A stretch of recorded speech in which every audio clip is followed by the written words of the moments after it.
And we're back.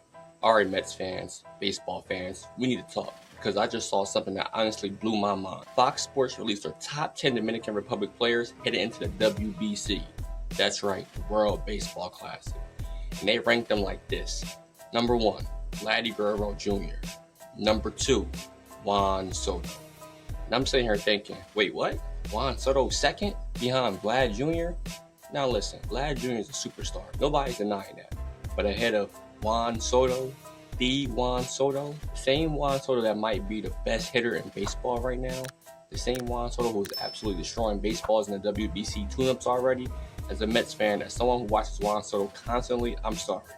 I'm not buying it. So today we're breaking this entire thing down. We're going to talk about the Dominican Republic insane WBC roster, why Soto versus Vlad Jr. is actually a massive debate, why this Dominican team might be the scariest roster in the entire tournament, and why Mets fans should actually care about all of this. Because trust me, this tournament is about to be crazy. Let's start with the obvious.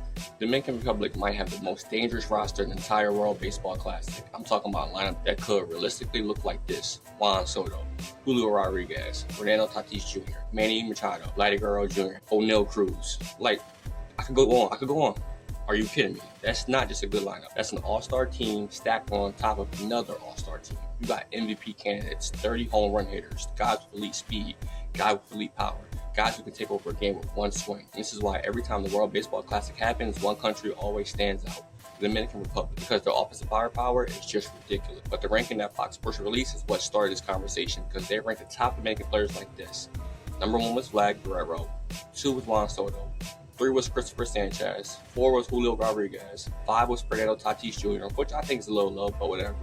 6 was a guy named Gerardo Perdomo, no disrespect. 7 was Ketel Marte, kind of low. 8 was Manny Machado, he's getting older, but still kind of low. 9 was Junior Caminero, and 10 was Oneil Cruz. And again, I'm looking at that list thinking, how is Soto not number 1? Let's talk about Juan Soto for a sec, because people have gotten so used to Soto being great that they almost forgot how insane his numbers actually are. This guy has multiple 30-plus home run seasons, an on-base percentage that looks like something from the 1950s, plate discipline that almost nobody in baseball has. Pitchers are terrified to throw him strikes. They nibble, they walk him, then they try to trick him, and he still finds a way to get on base. And now we're seeing him in the WBC Expedition games, already doing what Juan Soto does best: launching baseballs. We're talking about 430-foot bombs, dominating the crowd in the Dominican Republic. And this is where Soto is different, because when he steps into big moments, he gets better. Look at the 2019 postseason. Look at the clutch hits. Look at the swagger. Soto doesn't shrink under pressure. He feeds off of it. And the World Baseball Classic is literally built for players like him.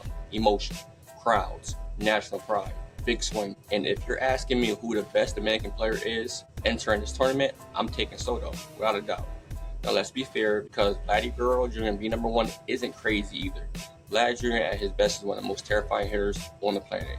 When he gets hot, it feels like every baseball leaves the yard. We saw him during his monster MVP caliber season when he nearly won a Triple Crown. He has ridiculous powers, elite contact, and he plays first place for a reason. He's built like a tank. But here's where the debate gets interesting, because Vlad Jr. has had some inconsistencies compared to Juan Soto. Soto is basically automatic. You know what you're getting. Vlad Jr. sometimes looks like the best hitter alive, and other times he looks just slightly off.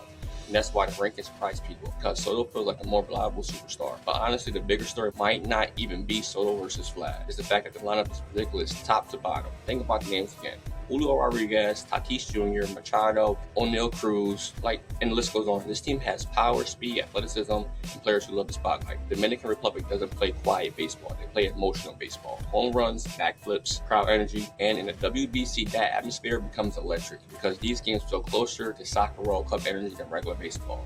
The crowds are loud, the stakes feel massive, the players treat every game like a playoff game. If baseball fans are being honest, there's one matchup everyone wants to see: Team USA versus Dominican Republic, because those are the two superstars. Team USA has their stars, but the Dominican Republic lineup might actually be scarier offensively. Imagine the scenario: bottom of the ninth, tie game, Soto at the plate, the crowd's going insane, flags everywhere. That's the type of moment that WBC produces, and Soto is the exact type of player who lives for those moments. Now you might be asking, what does this have to do with the Mets? Actually, quite a bit, because the Mets are watching a lot of the WBC storyline right now. You got Mets players involved. You got prospects like Nolan McClain connected to Team USA discussion. Mets fans are watching Juan Soto closely because, let's be honest, every baseball fan wants to watch Soto hit. He's one of the few players who can completely take over a tournament like this, and if Soto goes nuclear during the WBC, his legend just gets bigger. So here's my honest take. If we're ranking Dominican players entering the WBC, I'm putting Juan Soto number 1, not Vlad Jr., not anyone else. Soto, because he brings elite hitting, elite discipline, big moment performance, and the ability to change the game instantly. In a tournament like the WBC, that matters more than anything. Now again, Vlad Jr. is incredible. This isn't disrespect. But if the Dominican Republic is going to win the whole thing, there's a very good chance Soto is the reason why. But now I want to hear from you. Do you agree with the rankings? Should Vladimir Guerrero Jr. really be ahead of Juan Soto, or is Soto clearly the best Dominican player entering the WBC? Drop your opinions in the comments, because I promise you this debate is about to get loud. And if you're a Mets fan, baseball fan, or a WBC fan, hit subscribe, because the World Baseball Classic is about to give us some of the best baseball we've seen all year. And we're going to be covering all of it. I'll see you guys in the next video.